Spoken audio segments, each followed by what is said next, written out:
What's up, guys, and welcome back to the infamous project. Today we're going to be talking about my 2000 silver SVT Lightning sitting here behind me, and not to be confused with my white one that I picked up earlier this year, because I picked that one up because, well, this one hasn't been operable since earlier on in the year, and in fact it's been so long now I don't even remember. I can tell you this, I know that it's almost been a year, if not a year exactly, when me and Mr. Notorious put the motor in this truck that ultimately ended up failing in cylinder number 4.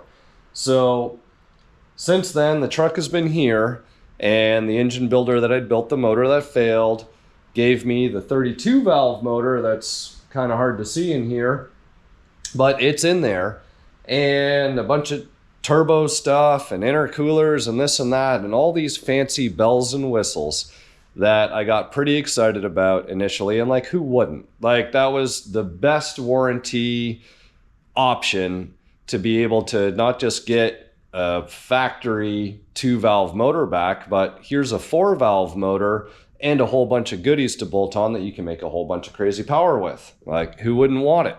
Well, I still want it. The problem is that life gets in the way. I got a shit ton of projects that I need to get my ass in gear because the weather is going to get cooler. I'm almost done that ramp truck. We're almost done the twin turbo Coyote car, but there's a lot in the pipeline. Like, there's a lot that's going to be coming here in 2023. So needless to say, I really don't want to have to worry about this truck. I want to be able to drive this thing. This is like my parts getter. It's not perfect. It's not a show truck, but it is me. It is a representation of the infamous project, of my personality and history, because I've had this thing so long in and out of my life. So this needs to get back on the road. And as, I don't know, like, it's a toss-up. Some of you guys are gonna be like, oh, it's no big deal, just go ahead, get the motor in. I've even talked about foregoing the turbo aspect of it and then just bolting it in there and getting it running naturally aspirated, so that way I don't have to worry about all the turbo piping and potentially losing my side pipes, so on and so forth. Because that's a thing. To mount these turbos in the front, you're gonna have to get really creative. I'd probably have to hack out some stuff, you know, the battery box, and relocate the battery and do this and do that. And as cool as it would be, it's just not realistic. Like, this is going to be a parts getter. Like, I need this to be just reliable. I don't need more parts that can potentially fail on me or cause me headaches, or maybe, you know, I just have a heavy foot and abuse it and blow it up again, and then I have more headaches to deal with. So the 32 valve motor is a really good idea. And I was like, this close, I'm still this close actually, to potentially just leaving it naturally aspirated and getting it running. A gentleman actually reached out to me a month or so ago, and he did the swap, and he's just running around naturally aspirated, and he's pretty good with it. He put me onto a shop out of Australia that make custom plate adapters, so you can run a GT500 blower setup, which wouldn't be too bad. And then that way I have more reliability of the 32 valve, plus I still have the root style blower on the top, and I could have some fun that way. So that is an option. However, today, like, you know what? I'm just going to see if there's any motors out there for sale. And there's one not too far away, 3,500 bucks, 100,000 miles on it, freshly taken out. There's headers on it. It's like everything. It's literally just like a plop it in there and away I go. Now I'd be going back to a 2-valve with 100,000 miles on it. But the reality is my original 2-valve lasted me to 180,000 miles before it blew up, and it probably just blew up because the guys that owned it in between me drove it a lot harder than probably I would, especially now. Like, come on, slam down on the ground, 23-inch wheels, not trying to win races, just want to drive around, pick stuff up, and be realistic. So I'm trying to bring myself down to reality here. I want to have this truck back on the road by the end of the year. That is my goal. So I need to ask myself, what is the most efficient and effective routes to go because I don't want to just throw a whole bunch of money at it. I don't want to waste a whole bunch of time. Time is money as well. And I want to be smart about it. Like, I need to be realistic to what the ultimate end goal of this truck is going to be. And that's why I wanted to have this video and share with you guys that, yeah, I had a really big idea or a really big dream for this truck with that 32 valve motor and the 2 turbos and everything else. But now it's just sort of like, whew, all right, a number of months have gone by.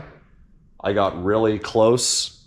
Well, I got the motor in, and then I was dealing with a few motor mount issues.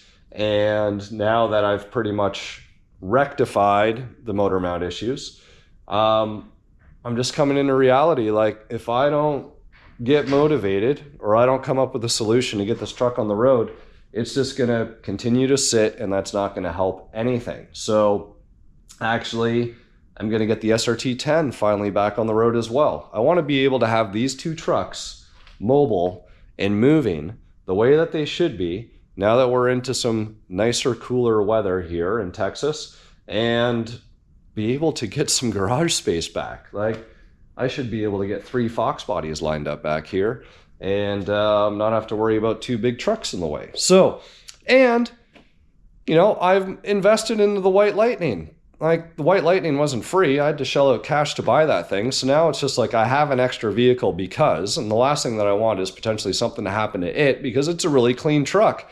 And I'm working every day and I'm dirty, and yeah, I'll throw a towel down on the seat, but, you know, I don't want to accidentally get grease on that micro suede, whatever it is, or any of that stuff. So here we have it, guys. Back to reality. Need to decide which way I'm going to go. I'm going to see what this guy says to me from Marketplace that has the other motor, and maybe I just stuff a 2 valve back in there and call it a day. You know, I've got my Kenny belt, and that's the other thing that like kind of aggravates me about the 32 valve, because if I put it in, you know, I got my box intake, I've got my Kenny bell down there, I've got my long tubes, I've got all these parts that are designed to go with this truck that are already tuned for this truck.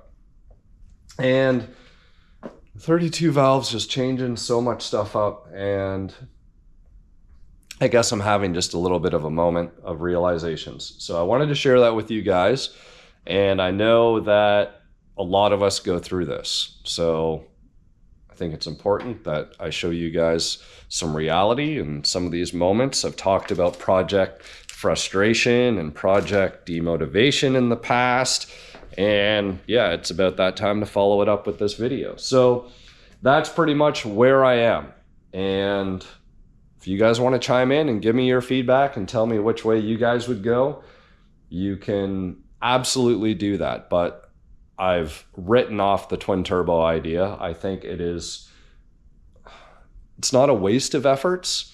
It would be cool, but the amount of time, money, and resources to get all of that to work into this truck and the cutting and everything else, not worth it for what this truck needs to be. It needs to be a daily driving parts getter until maybe one day I'm ready to restore it or God knows what, but it's not it. You know, so this truck got to stay true to what it is, and it's not a perfect truck. So option 1, keep going with the 32 valve, get it running naturally aspirated, rock it, and then if everything is going well later on, then maybe I get the Australian mid plate and do a GT500 blower.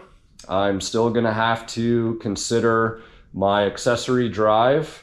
I'm not sure if I can mount the alternator the same way that it would have been on the Lightning, up kind of in the top in the middle there. I'm gonna have to look into that. The power steering, AC, all that stuff should bolt on the way that it's designed to, so that shouldn't be an issue. So that's option number 1. Just get this thing in, get it running, get the tune, natural aspirated, and then go from there. Option 2, pull this guy out, sell it as the package that it was sent to me as, with the twin turbos and somebody else that maybe wants a really aggressive project. can take advantage of it, or maybe I just sell all the turbo stuff off and then keep the motor on a stand. The third option would have been to potentially rebuild the motor that lost compression in cylinder number 4 here, but I don't want to wait, to be honest. I think it's good to have an extra one sitting around. I should send it away to get checked over and fixed, rebuilt, whatever it might need in the end. And that's pretty much it. But either one of those two options should have me up and running by the end of the year. If I do go with the other motor, then yeah, I should be able to have this truck running in a weekend. I could be driving it, and I could sell the white one, and everything should be good. Now, mind you, there's a little bit of a gamble and a risk with that. Who knows? 100,000 miles. It is a 2000 motor, so it's got the couple thread heads, but that's a little bit of the risk. It wasn't a running, driving truck. He crashed it. So, you know, take it, rock it, send it. Anyways, that's a video for today. I just wanted to share that with you guys. Thank you again for following along. Make sure you give me your thoughts and opinions on what I should do with this truck. And hopefully I'll have it up and running before 2023. Till next time, we'll see you back here on the Infamous Project.